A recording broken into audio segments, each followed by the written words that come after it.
up, y'all? It's Shuffle, and this video is featuring Terra Randoma, which was a surprisingly fun game that I spent a couple of weeks playing through, and I beat it. And it's a game that has a lot of replayability as well.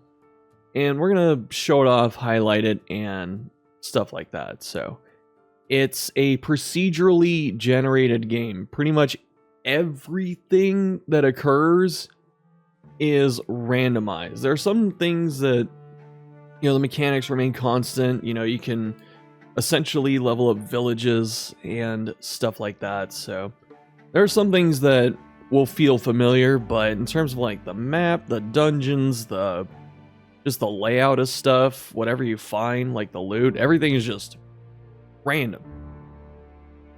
I personally like that. So like I said, we're gonna talk about it. And starting off at the beginning, so I had one character I was about to play and test out, but I stopped, you know, because I was like, I'm just gonna make a video instead, right? This is a character I beat the game with. It was an alchemist, so there's some really fun starts, and we'll show those here.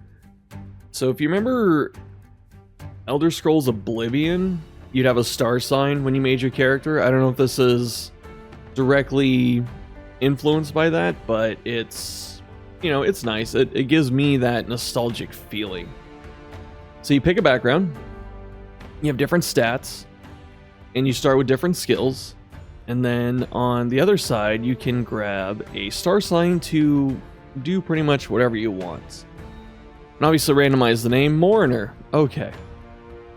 So yeah, gladiator, melee stuff, hunter, shooting stuff, Highlander, two-handed weapons, I believe. Exiled Prince, kind of a spell sword. Thief, pretty much what you'd expect. Fire Acrobat, kind of another spell sword. There's a lot of combinations, and like I said, we'll talk about those. Druid has shape-shifting and a little bit of elemental magic. Brigand actually looks pretty cool. You got push and bleed. The push matters. There are traps you can throw enemies into. Sage, this is pretty much the default spellcaster, or one of them.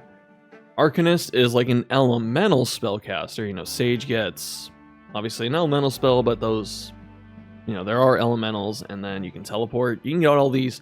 Anything you see for skills, you can find them later eventually. So you can really end up tailoring your build to do whatever you want. And I like that a lot about this game. So Tempest, another spell sword, but you can see their starting skills over here with this stuff. And there's quite a few skills to choose from, and they all do stuff. Alchemist, this is what I started with because I just want to make potions. And there's some really cool stuff you can do with potions. You can make like grenade potions. Very, very late game, you can make skill point potions, and it's like endless. So if you can keep finding the stuff to make them, you can keep doing it. And that's cool. And then Chronicler, I haven't played yet, but Time Stop is a really good ability, so this looks pretty fun too. For the video itself, I'm gonna pick Druid. That just sounds cool, because we'll shapeshift and show that off. Bear is a really good one to have too. And starting off with your star sign, it's important to look at the effect and the bonus item. The bonus item gets replaced fairly quickly. The starting effect is always pretty good. So let's see. Defense and accuracy, or melee and range attack, it's just like 1-to-1 percentage based, I think, and just, you know, additive plus minus. So essentially for defense here is like 4% dodge, and that's really helpful. All elemental resist, velvet belts. Starting with 1,000 gold and 1 luck. 1 luck's just +1 to all rolls, and that's pretty good. Thievery checks, lighthouse, 1 extra skill point, not bad. I'm gonna try the queen. That one sounds cool. All right. Although maybe I should do the minotaur if I'm gonna like transform.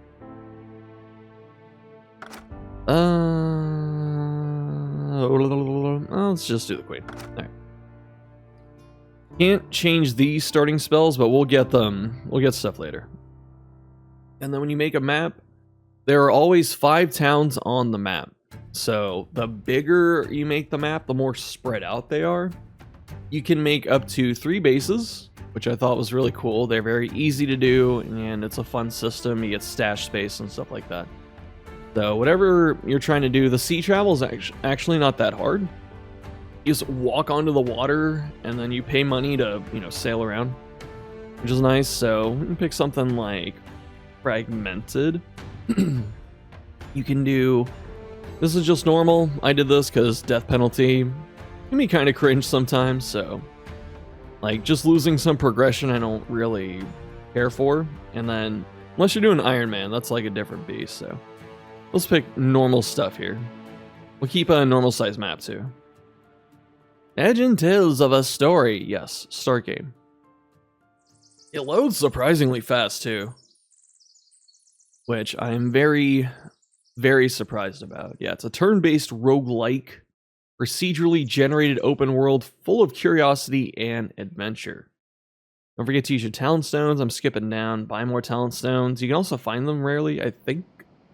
And then there are lore points, so yeah.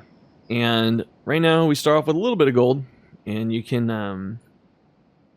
oh, it's all point and click, by the way, right? You don't need your other hand to do stuff, but yeah, sail onto land. The graphics are a little goofy, but honestly it's kind of cute, and in a way very endearing, and I like that. So we're looking for the Alchemist Guild. Where the heck, or Adventurer Guild? It's all the way up there, dude. It's gonna take a while to get to. Yeah, here are your towns. The stars are how much reputation you have there, and then the gold is how prosperous the city is, which influences what items and services they can give you. So if you have these little one coin towns, you don't get much in the way of extra stuff. But then if you get up to like 4 coins, you get everything available. You know, more items, more services, and probably other stuff that I'm forgetting too. And then there are town events, positive and negative, as you can see here. Game does a good job of not hiding info from you. We have our backpack. So your base stats, strength is just health, stamina, damage, 2-hand attack, nature res, max food, maximum equip load, and stamina regeneration. So you need stamina right here to use your abilities, and to an extent attack, I believe. A lot of people that I've read about, they complain about stamina, and understandably so. It's pretty harsh, but you know, if you're spamming your abilities, you're going to run out very quick. And so if you are aware of your stamina and you start building it up soon instead of later, then it's a little bit easier to deal with. So yeah, we got food. We have to eat food pretty much constantly, surprisingly. You have your ability to search through stuff, luck. This is our +1 that we have. And then you have your gear, which you can upgrade gear to +6. And if you pick better stuff, you know, you get better outcomes for leveling it up. So don't worry about keeping your stuff too much right now. And so you start with cold potions, fishing baits, stuff to craft with, some of these. You can cook this fish. And then some stuff to repair your gear. Look at the character stats. So these are all your skills. This is all your strength skills, your dexterity skills, and your intelligence skills. Wilderness survival is an interesting one. It allows you to run away from enemies a lot of the times and makes your camping situations better. And so you just kind of pick which ones you want. It's really good to specialize, but you'll level up stuff pretty quickly. And as you can see at the top, the farther it goes, the better it gets, obviously. So you get like a little scaling bonus, and then you get another nice bonus, and then it keeps going up until level 20, which is where it caps out. Yeah. If you're worried about stamina, athletics is good, pretty much. And then whatever armor type that you want to use. And then meditation is also good because it lowers the cost of abilities. So we don't have any skill points yet. Alchemy and cooking. So you can see all the potions and stuff that you need items for. And we can go up to 3 right now. We make health potions. Look at this. Boop, boop. 2 health potions. Oh my goodness. Probably should have saved these for maybe the better one, but that's okay. So yeah, up to 20. So every skill point gets you new recipes. Same with cooking. Cooking is very important. You get various food buffs, and it feeds you pretty well, and sometimes it heals you. So it's usually good to have food on you. Well, you should have food at all times. But yeah. And then if you want to camp, you can do that. You can build a base wherever you set the camp up. You can rest to heal. You can use this to search for resources. And it usually tells you what you can find here. So if I camped here, I could fish, and then I could find foraging stuff. Then if you go into the forest, you can start hunting, but you can't fish, obviously. And so when you get up to speed, you can start, just walking around, heading to wherever you're trying to go. It wants me to go to the Adventurers Guild all the way at the top. That kind of is a bit of a far one, but, we'll walk. We might get there. We might not. And then you just get random events. Is this a dungeon already? I like this. Oh, wait, no. It's not quite a dungeon yet. If it was a dungeon, you wouldn't get the ability to investigate it. This is a camp. We'll try it. I failed. Skeletons are attacking. And then everything is like, your turn, their turn, your turn, their turn. But what's really cool is down here, the higher your speed is, you get a free action in X amount of turns. So the faster your character gets, the more free turns you can get, which gets you out of some pretty sticky situations at times. And when you start coupling that with a lot of the control abilities, some of the stuff is kind of imbalanced. Like stuns are ridiculously strong. You can stun them for like 6 turns. You can get stunned for 5 turns, stuff like that. Time stop, obviously. You can push things around, freeze them.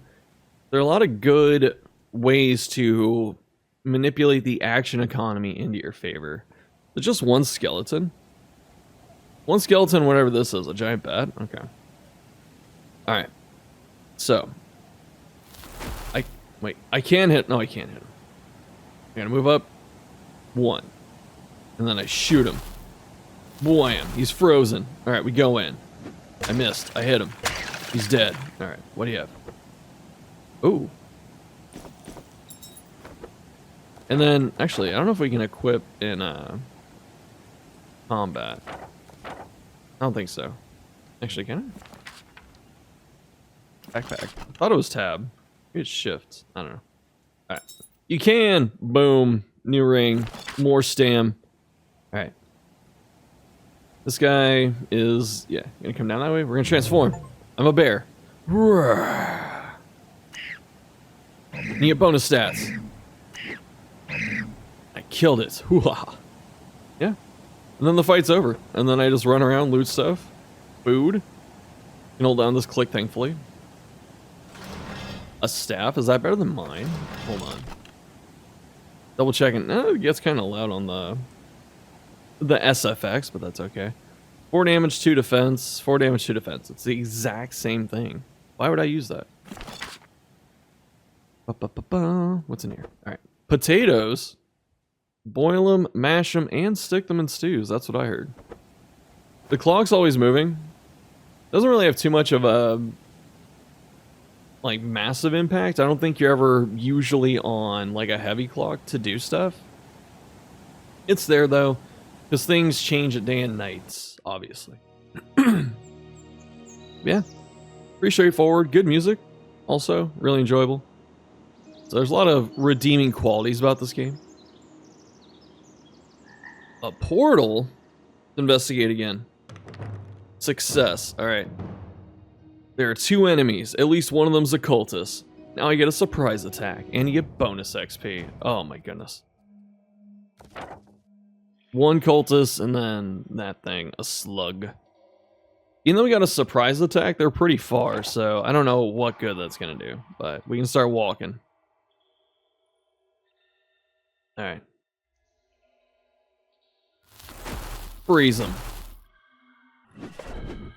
Well, you can only see your stats on the right, so you can see their HP, their speed percentage, how much damage they do, what their reach is, their abilities, and then your chance to hit them, obviously.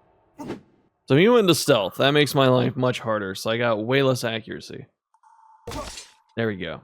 Which means it might be time to bear. Nice. Bear, bear, bear, bear, bear. Bro, die.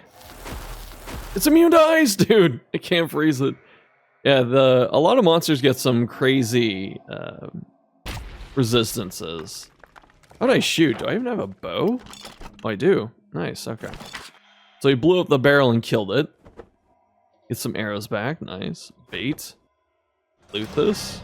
Okay, the lore books, I forgot to talk about these. Perfect. Another ring. Alright, I'm good with that.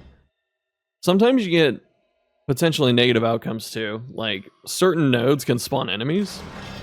Which, if you really need to, you can save scum. But, you know. B? It is B. Alright. Get some health. We'll read these once we're outside. And we'll talk about the lore system. And yeah, so you can come in here, break stuff. There are worms living here, but sometimes enemies pop out. Let's see if it works. You can see my stamina and my food going down. Yep. Ooh, it's a stone golem. That is not good. Alright. Right click to consume. Eating some food. And we got some bonus stats from that too. Immune to bleed, fire, poison. I want to freeze it, but I'm out of stam as well. I guess that's what I'm saying with the potions, right? Like, you gotta chug these. You start getting this, like, straight up, what is it? Stamina pot addiction. So this guy wants to throw stuff at me to stun me. We're gonna try and stay in on him. Oh, and you can level up your abilities. It tells you how to level it, use in battle, and damage enemies to gain XP. And then the higher level it gets, the better outcomes. So like right here, a little bit of bonus melee damage where it's currently at 15 accuracy, 5 defense. Scent of Beast, this is a disease. And a lot of diseases last for a couple days. They're kind of annoying. You can cure them easily. Or just wait them out. Sometimes they don't really do much against you. And obviously duration goes up, stamina usage, cooldown, all that gets better. So the upgrades are all worth it. And what's really cool is when you sell these, they sell for quite a lot. This is level 2 and it sells for 6,000. Obviously I'm not going to get the full 6,000 because of like price difference and stuff like that, reputation. What it means though is that you can get random skills. Like, if you find them and loot them, you can try them out, level them up, and then sell them off if you don't like them.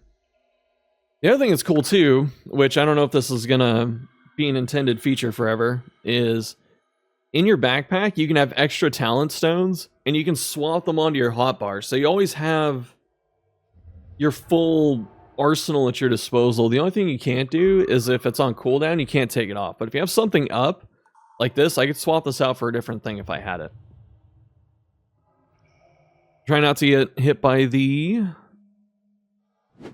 stun here. Ow. Alright, this is not working for me. Let's see. He doesn't have line of sight. Does he? Oh, he does. Hold up. Okay. I'm gonna make him come back. Manipulating the AI, very important. He's trying to get me to go over there. He's baiting me. Now he's over here. I freeze him. I only got a 5% chance to hit because he's in ice. So I guess we just wait. Alright, he's out. Boom. Hit him with the stick. Hopefully he doesn't, like, hit the barrel on me. Alright,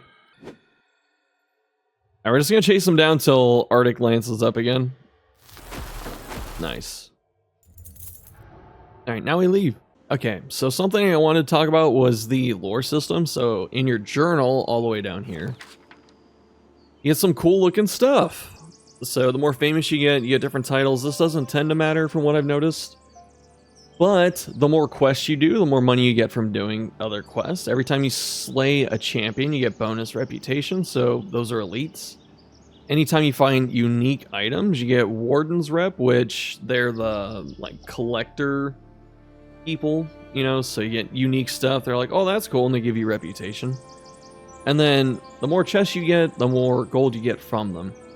And then these are like quests that you end up having to do over the course of the game. So you can find items, save princesses, get a tablet together, fight a freaking kraken thing. And then when you go to lore, this is the other page. The books are all randomized, so it's not like there's only, 60, because 6 by 10. There's actually, the books are always random, so just new name, new amount of lore. Lore is kind of like a secondary XP bar. And so the more lore you get, you can start buying these maps. So like, the treasure maps for islands, right here, you can get up to 10. Like, once you do all 10 of these, you can't buy these anymore. Same with ancient tombs, up to 5. And golden citadels up to 3. And then once you spend all of that, you can just buy skill points. So you don't have to worry about overflowing stuff. And when you end up reading, you get a book and then you can just right click it and then it says right here, spend 6 hours reading. Get a little bit of lore. 9 hours reading for 47 lore. And just spends time, you get a little bit hungry and such. Eat some more food, because why not? And we're going to head to town. We'll take a look at a unprosperous town, and then we'll make it to the Adventurers Guild, and I'll show you some other stuff before we wrap up. Yeah. Town. There's a town lord that you need 25% reputation. You can't take the quest yet, so you have to just get more known. The general shop, this only starts with food and potions, but later on you can get weapons, armor, and accessories, I believe. That can be pretty helpful. Also, the more prosperous the town gets, the stock fills out. And you could sell this here, but it says Ancient Library pays more for books. So there are certain places that will buy certain items at higher prices. It doesn't even matter if you have like 100 reputation here. You most likely will get a better price selling it to the specified merchants. So pretty good to save these usually. Then potions, obviously. Some really good ones out there. Definitely stamina, because we're crippling addiction, I should say, to stamina potions. And a lot of these, surprised this showed up this early. But yeah. There's some really broken potions like this, and the better your selling and buying prices get, the easier it is to acquire them. Tavern, you can pick up a quest. There's always like some kind of NPC to deal with. Like, hi stranger, I have some rare items, or hard to find items. I need better prices. No! Okay. You could pickpocket them, but it lowers your reputation if you get caught. And like I said, always random special NPCs. Sometimes you can buy buffs. Sometimes you can get items like this. So we have like grenade potions, which are the fire and ice ones. Remove curse. Kind of rare, but helpful. Teleport potion, so you can just drink it and go flying somewhere that you choose. Invisibility potion. Obviously good. So there's all like thief stuff. Kind of alchemist as well. Lockpicks. It's always good to have the maximum amount if you can afford it, because even if your chance to pick the lock is low, you can just spam it and eventually it pops open, hopefully. Then obviously arrows if you need them, so you can see how much you can carry down here. Yeah, we're not going to buy anything here. And then we'll look at the quest. Get a random quest. What's my prize? Get this stuff. All right, gold, rep, and prosperity. Can you give me more? No. All right, fine. And then you can hold up to 5 quests at a time. And then obviously with the tavern, you can choose to eat. This is probably the one you can use the most because it's the most helpful. So eating, resting. There's like a better resting down here, and then there's like 2 more that you can unlock. At least 1, maybe 2. Yeah, as I said, then you get up to 5 quests. You can always click and see where you're supposed to go.